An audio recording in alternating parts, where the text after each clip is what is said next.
ভাবছি ঘরে একটু ফুচকা বানাবো। তা আমার ঘরে টক দইও আছে, একটু চানাচুর, একটু দই ফুচকা, একটু জল ফুচকা। বাজারে যা ফুচকার দোকানে যা ফুচকার দাম দিনকে দিন যেভাবে বেড়ে যাচ্ছে, পয়সা 10 টাকার দুটো, তা বড় ফুচকা আর ছোট ফুচকা হলে 3টে দেয়। এই ফুচকাগুলো 10 টাকার 3টে, আর এই বড় ফুচকাগুলি হচ্ছে 10 টাকা, মানে দই ফুচকা। তখন তো 10 টাকাটা যখন খেয়ে যখন বলে 2 টাকা, আর ফুচকার দোকানে আমি আর ঢুকেই না, আমার দরকার নেই। আমি তখন বলি চল বাড়িতে বসে ফুচকা বানাবো। মানে ফুচকার দোকান প্রায় ওঠার মুখে। কে খাবে? পয়সা কি মানে একদম কি বলবো, গাছের ফলে। 10 টাকা দিয়ে দুটো ফুচকা খাওয়ার থেকে না খাওয়াই ভালো। 10 টাকাটা রোজগার করতে অনেক টাইম লাগে, কিন্তু খেতে কিন্তু 2 মিনিটও টাইম লাগে না। তা যাই হোক, ফুচকা এমন একটা জিনিস জীব আর মানে না। তাই জন্য আমি কি করি, বাড়িতে আমি প্যাকেট কিনে নিয়ে আসি। দেখো 10 টাকার ফুচকা কতগুলো দেখায়, 20 পিস। তার মানে এটাই লাভ। দেখো তো কতগুলো ফুচকা আমি করে ফেলেছি। এবার এখান থেকে আমি চুরমুর খেতে পারবো, জল ফুচকা খেতে পারবো, দই ফুচকা খেতে পারবো। কোনটা লাভ? বাড়িতে যদি আমি 10 টাকার প্যাকেট পাপড় কিনে নিয়ে এসি, তো হালকা, এমন কিছু তেলও লাগে না। তা কি করে মাঝে মাঝে কি হয়, ফুচকা যখন খুব খেতে ইচ্ছা করে, আমি বাড়িতে নিয়ে এসে নিজের হাতে সব বানিয়ে এইভাবে আমি ফুচকা খাই। এখন দোকানের ফুচকা লাগে 2 টাকা, সেই 8খানা করে 10টা ফুচকা দেওয়া হতো।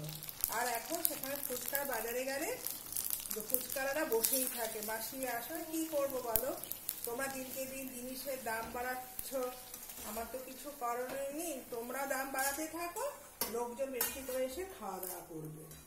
যাই হোক, আমার ফুচকা বানানো কমপ্লিট। এই দেখো এরকম বড় বড় ফুচকা দিচ্ছে 2টো। যাই হোক, আমার হয়ে ফুচকা ভাজা। এইবার খেয়েছি, বিট নুন দিয়েছি, গোলমরিচ গুঁড়ো দিয়েছি, জিরে গুঁড়ো। এখানে আমি টক দইটা নিয়ে নিই বাটির মধ্যে, যেহেতু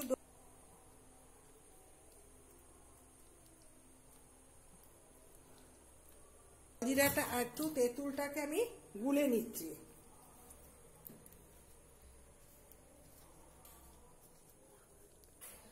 এই যে তেঁতুলটাকে আমি একটু জল বের করে নিলাম, কেন ফুচকার জলের মধ্যে। আর আলু মাখার মধ্যে একটু জল জিরে দিচ্ছি, টক দইয়ের মধ্যে জল জিরে দিচ্ছি, সবকিছুর মধ্যে আমি জল। আচ্ছা, এর মধ্যে আমি একটু দিচ্ছি টক দইয়ের মধ্যে একটু গোলমরিচ গুঁড়ো, একটু বিট নুন, এটার মধ্যেও তাই, একটু ভাজা জিরে গুঁড়ো। ব্যাস, এবার আমি এগুলো দিয়ে সব একবারে মেখে নিচ্ছি। এর মধ্যে একটু চানাচুর অ্যাড করে নিচ্ছি।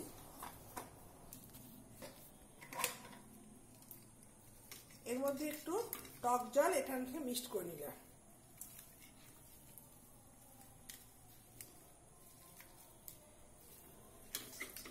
এই চাট মশলা দিয়ে যদি আলু মাখাটা যায়, একদম পারফেক্ট, বেশ সুন্দর টেস্ট বাড়ে। আর তার সঙ্গে হচ্ছে ভাজা জিরে গুঁড়ো। এবার যে যেরকম কেউ ঘুগনি মিক্সড করে, যে যেভাবে খুশি। এর মধ্যে আবার 2 পিস দিচ্ছি পাঁপড় ফুচকা। এই যে একটু ফুচকাও দিয়ে দিলাম। দইটাকে একটু ফেটাতে হবে না।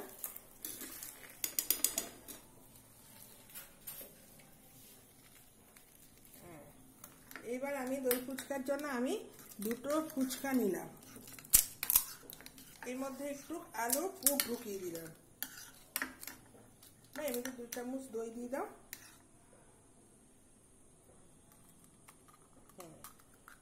ব্যাস, তোমার জন্য একটা হলো, আরেকটা বড় দিয়ে দিই।